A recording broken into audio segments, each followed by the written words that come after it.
Bueno, pois imos a comenzar entón realmente a xornada de traballo. O primeiro relator é Antonio Vidal, ven da empresa Finsa, e, bueno, a maior parte dos relatores que hoxe estamos aquí somos matemáticos, pero, bueno, el é enxeñeiro. E como curiosidade, e para abrirvos un pouco a boca, decirvos que Antonio recibiu o premio ano pasado ao mellor científico de datos, o sea que eu creo que merece a pena escoitalo. O título da súa ponencia é Que coche de ocasión me compro? Unha aproximación con él. Muy bien, muchas gracias. Bueno, soy Antonio Vidal, soy Data Scientist en Finsa. Lo primero quería agradecer a María José y al resto de la organización por haberme permitido compartir con vosotros el uso que hago de R. La verdad es que lo que os quiero presentar es bueno, pues un poco cómo uso yo R, no en el caso de Finsa, porque como sabéis Finsa no se dedica a los coches, pero de momento, bueno, lo que estamos haciendo no se puede compartir o no vamos a compartir, pero sí queríamos colaborar y enseñaros cosas que estamos haciendo, un poco la metodología y cómo las estamos haciendo, ¿vale? Y eso es, pues como decía María José, con una visión quizás poco estadística, que decía aquí el compañero, pero sí quizás más ingenieril o más práctica o más de programación, ¿vale? Y eso usando bueno, la presentación de base realmente es un poco aprovechada de una presentación que hice hace una semana en el Machine Learning Workshop Galicia, pero aquí me centro mucho más en lo que hay por debajo en cuanto a R, al uso de R y lo que se hace con R, lo que puedo hacer con R, lo que se puede hacer con R. Vale.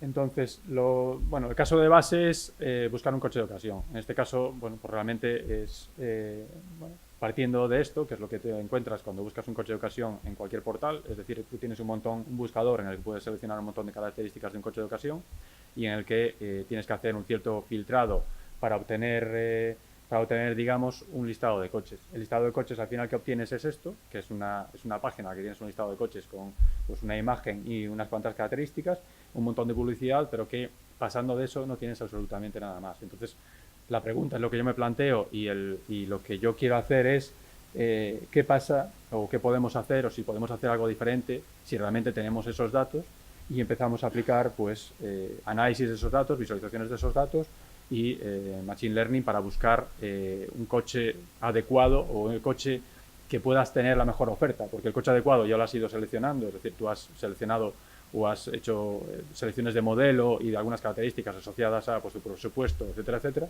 pero al final de todo el listado de coches que tiene, en ningún portal hay una valoración de cuál es el valor real de ese coche. Vale. Y lo que y esta es la diferencia, es decir, lo que os quiero contar es un poco la parte de R que hay por debajo de todo esto, o cómo pues lo hago yo en R y cómo lo aplico. Y un poco por comentar, esto es un proyecto de datos, al final hay una metodología por debajo, ahí os he puesto pues, la aproximación que hace Hadley Wickham en el libro de R for Data Science. Bueno, esto es un poco modificado, donde hay pues todo un montón de pasos que hay que hacer, que empieza desde la importación de datos, cómo se transforman, cómo se visualizan, se modelan, se comunican, y que más o menos la metodología es la base que hay pues, desde hace muchos años con el modelo CRISDM o parecidos. Y comentaros también mi entorno de trabajo, es decir, yo al final siempre trabajo en RStudio. Yo hace 6 años, 7 años que empecé a trabajar con R, con lo cual casi comenzó con el desarrollo de RStudio y es más una labor de programación que una labor de análisis estadístico, con lo cual para mí pues se adapta muy bien.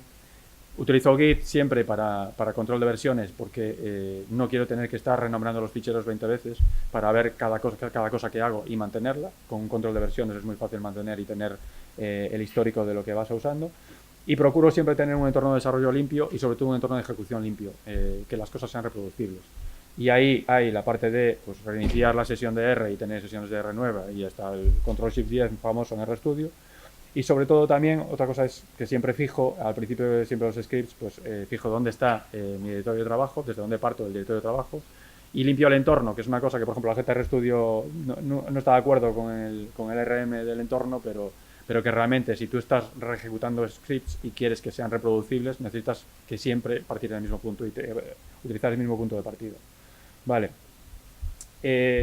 Soy un enamorado del Tidyverse y de todos los paquetes que hay ahí y todo lo que está desarrollando la gente de RStudio.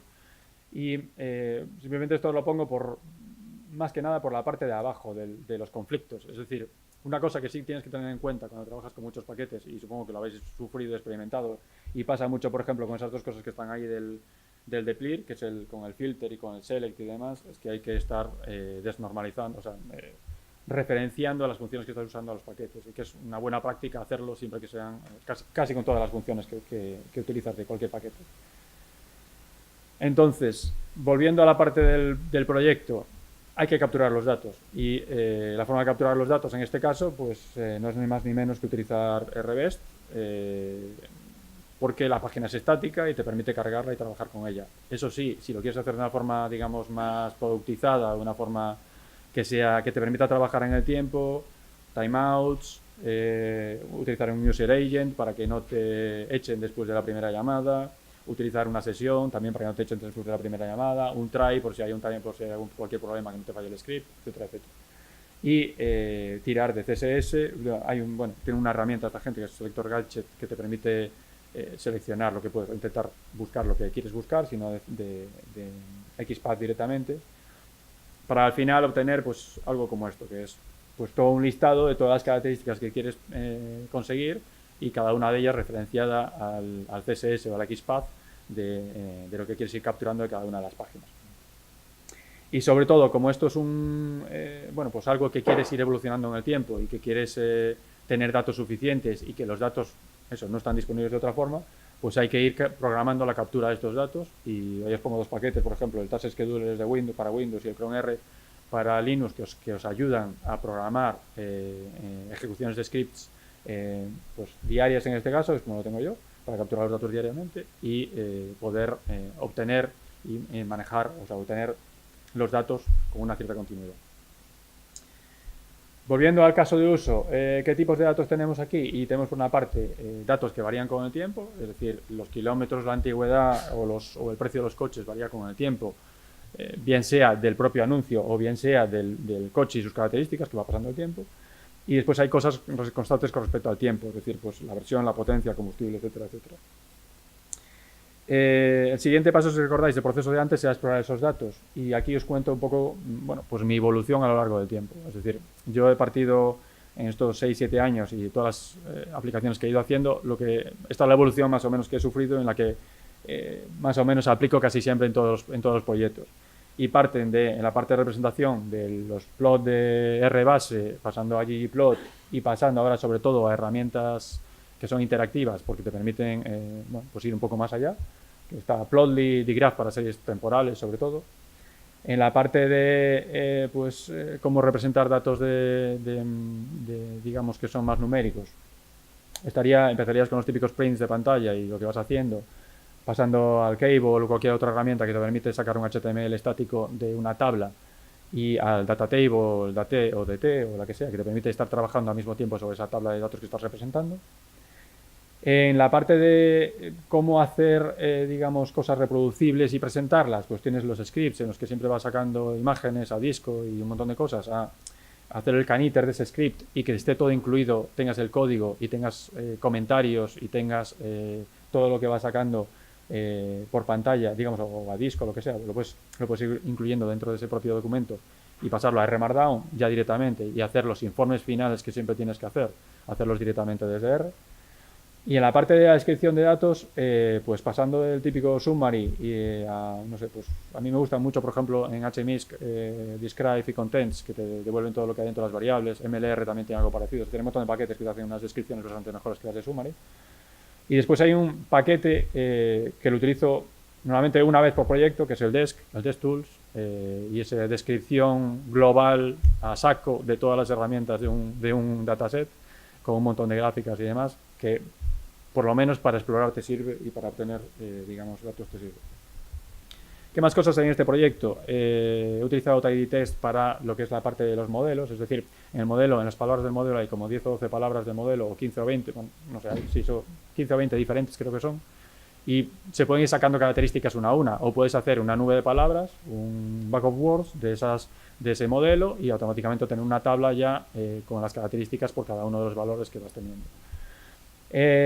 Forecast, por ejemplo, provincias, tiene 52, 54, no sé cuántas hay aquí en este dataset. Normalmente muchas veces con 1 o 2 valores, etcétera, etcétera. ForCats te permite manejar los factores de una forma muy, digamos, reducirlos. Por ejemplo, en este caso, todo lo que está por debajo de un 10% lo mandas a otros y lo dejas ahí. Y bueno, tienen otras muchas funciones. Por ejemplo, es una cosa que he hecho yo. Datos faltantes, pues una vez que tú de los modelos sacas las palabras clave, digamos, y las cambias por variables y obtienes un montón de ellas, pues hay descripciones que no tienen nada. Por ejemplo, esto es además de todo lo que puedes hacer para buscar datos faltantes, con un paquete que se llama Amelia, puedes obtener una imagen en la que te marca directamente dónde están todos tus datos faltantes y que visualmente te ayuda a identificar si hay patrones, que en este caso pues siempre estaba claro de dónde venían. ¿Qué haces con todo esto? ¿O qué he hecho yo con todo esto? Pues al final generar un Markdown donde explicas todo el proceso y donde incluyes todas estas gráficas, incluyes todos estos valores. Y bueno, por ejemplo, en este caso os lo quiero enseñar. Así puedo pasarlo para ver. Esto es el Markdown que he generado. Comentaros otra cosa también, por ejemplo. Es decir, Markdown ya no es el Markdown solo que hay de base. Esto es una plantilla, hay ¿cómo se llama el mismo paquete? Pero hay un paquete con un montón de plantillas diferentes en la que puedes coger y hacer Markdowns como quieras, ya no solo restringidos. Además de todo lo que puedas modificar después por encima de una persona que conozca CSS y demás sobre la propia página HTML, que no es mi caso, pues utilizar una plantilla, pero plantillas diferentes donde permitan, por ejemplo, en este caso, tener pues más ancho de pantalla. Y esto es un poco el proceso. Los datos originales, por ejemplo, una cosa que hago normalmente es poner la tabla en vertical para poder poner tanto todos los campos, si son más de los que caben en pantalla, de forma horizontal. Explicar todo el proceso de procesado de datos, lo que os decía, de las diferentes gráficas que se van sacando, de las diferentes características, por ejemplo, estas características de los modelos. Esta es la tabla de las provincias, en este caso pues Cabel sin más, donde lo que os decía que hace ForCats automáticamente, es decir, tú tienes un montón de provincias donde la cantidad de valores que tienes son muy pequeños, 4, 2, bueno, incluso llegando a 37, si le pones un corte de un 10% sobre los valores que tienes, automáticamente te lo manda a otros, y tienes una tabla donde te manda todo a otros automáticamente.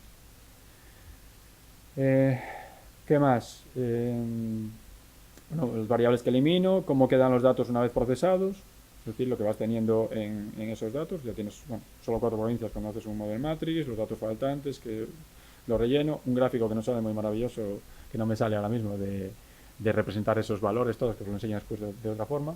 Y esto es un poco lo que os decía, esto es el describe de HMISC, automáticamente ya te da las tablas en texto de todo lo que contiene cada una de las variables y te va poniendo, bueno, dependiendo del tipo de variable, te va poniendo pues el número de observaciones, si hay NAs, si hay números de valores distintos, sus frecuencias, etcétera, etcétera. Y con una sola instrucción obtienes pues realmente toda la descripción de todas las variables, automáticamente. A partir de aquí ya verás lo que haces con cada una de ellas y lo que tienes que trabajar con cada una de ellas. Y lo mismo con Desk, lo que os decía antes, con DeskTools. Con DeskTools haces un poco lo mismo, incluso aquí, por ejemplo, referenciando el precio contra todas las variables, ya no solo de las variables por sí solas, sino referenciando el precio contra todas las variables. Entonces automáticamente te genera pues información de esa variable y te genera ya una gráfica en la que bueno, pues ya ves ciertas cosas que después vas a tener que trabajar con ellas o decidir si trabajas con ellas. Por ejemplo, pues la relación entre el precio y el año de matriculación, que después os la contaré. O contra si es un kilómetro cero o no, lo mismo si hay diferencia en las distribuciones, etcétera, etcétera.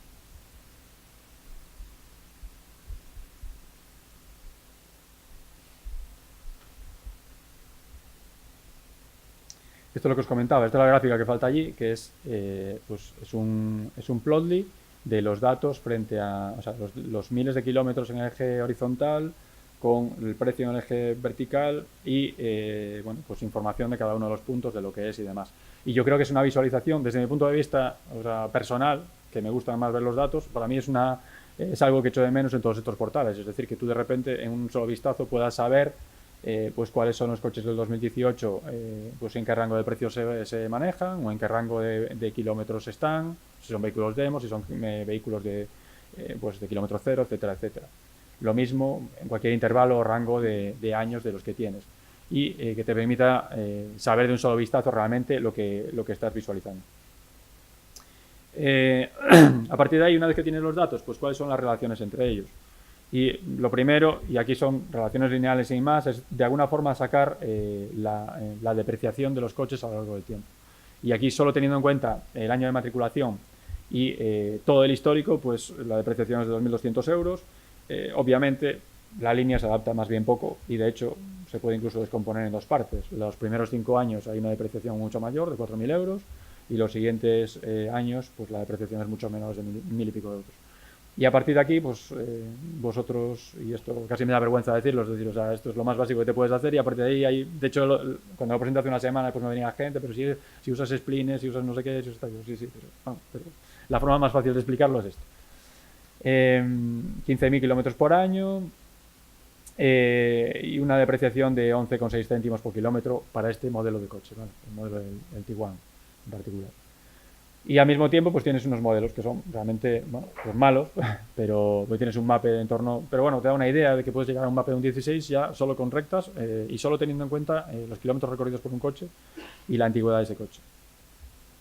¿Y cómo mejorar esos resultados? Pues lo normal, recogiendo más datos, es decir, aquí están los datos de 2 meses y medio ahora mismo de coches. Se podrían hacer otros portales o mantener esto durante el tiempo, un año, el tiempo que fuera, ¿no?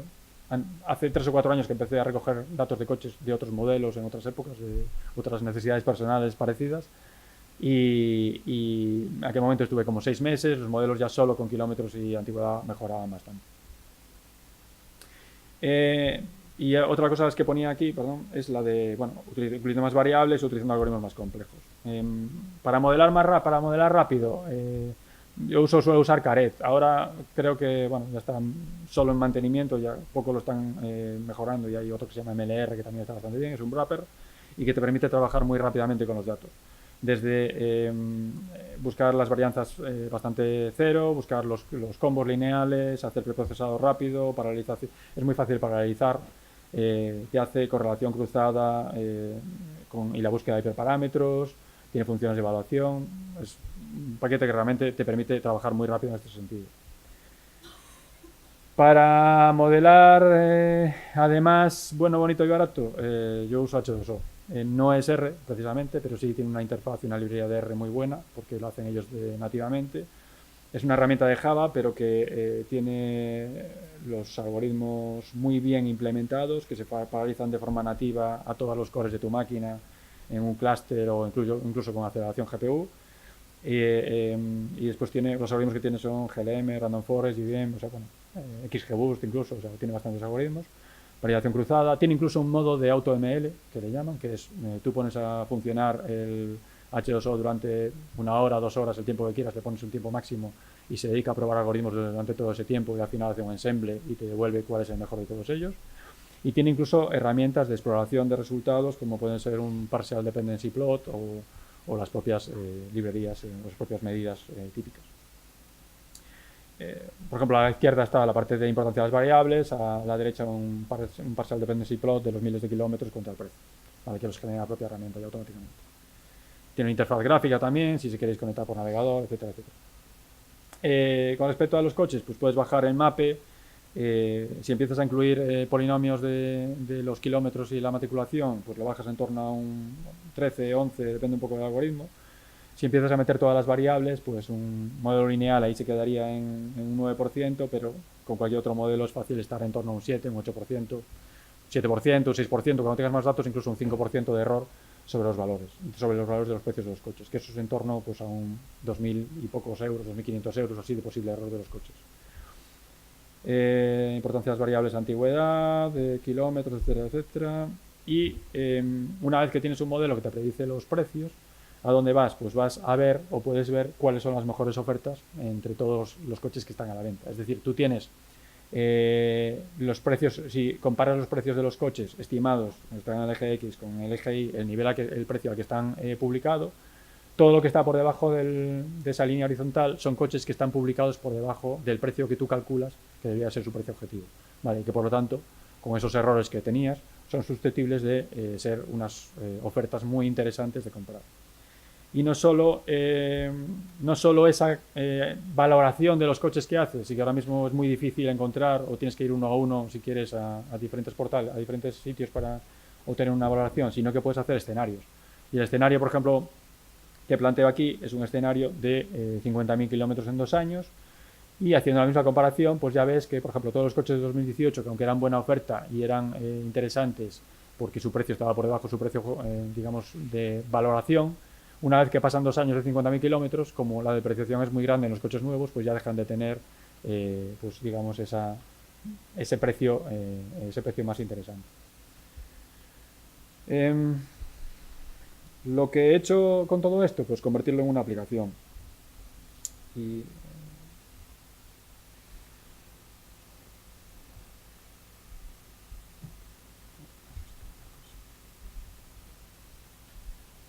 que la tengo por aquí, un poco por comentaros lo que os decía. Es decir, esto al final, tú si utilizas Plotly tienes un gráfico dinámico en el que puedes ver todos los coches, con lo que quieras hacer, ya sabes lo que es Shiny, esto básicamente es Shiny, y entonces tú tienes los coches a la venta.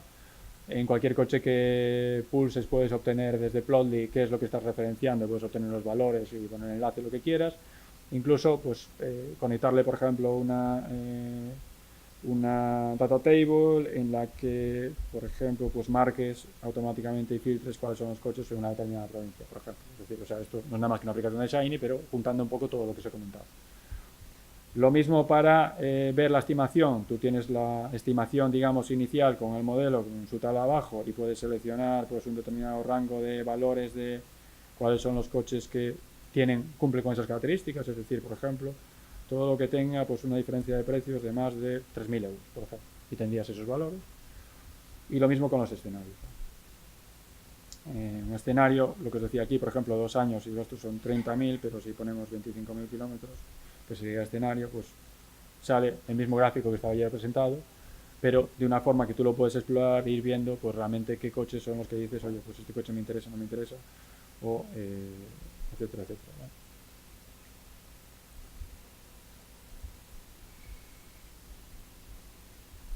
¿no? Para terminar ya, que ya se acabó el cronómetro.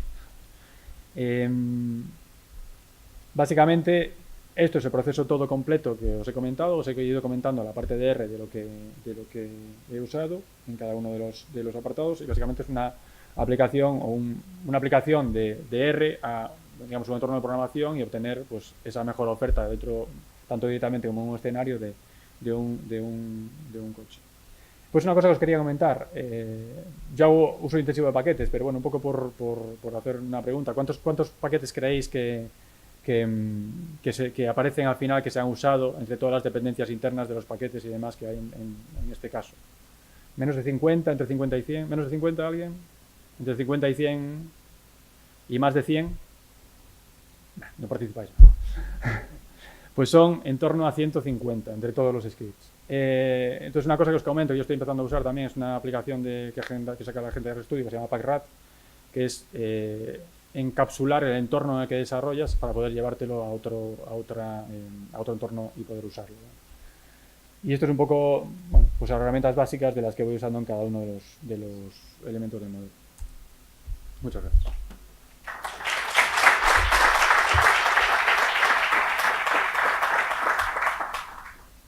Por la curiosidad, queríamos saber si realmente llegaste, o si ya llegaste a comprar ese coche que estabas... Todavía no. Pero estoy en ello, sigo capturando los datos todos los días y los reviso todos los días. Bueno, no sé si lo has comentado ya, pero desde que se te ocurrió la idea hasta que terminaste el proyecto, ¿cuánto estimas que te ha llevado de tiempo? Es un proyecto que hago en ratos libres, pero lo había pensando antes, supongo que un par de semanas o así más o menos de trabajo, si fuese full time. De todas formas, a ver, lo que estoy es... Hay muchas cosas aquí que es corre aprovechado, cosas incluso que he desarrollado hace 3 años o así, más o menos, cuando empecé a capturar datos tanto de coches como de otras cosas que me tocó capturar en algunos proyectos. Y bueno, vas reaprovechando, pero no sé, si tuviera que hacerlo ahora, supongo que, no sé, cerca de 2 semanas a lo mejor, más o menos.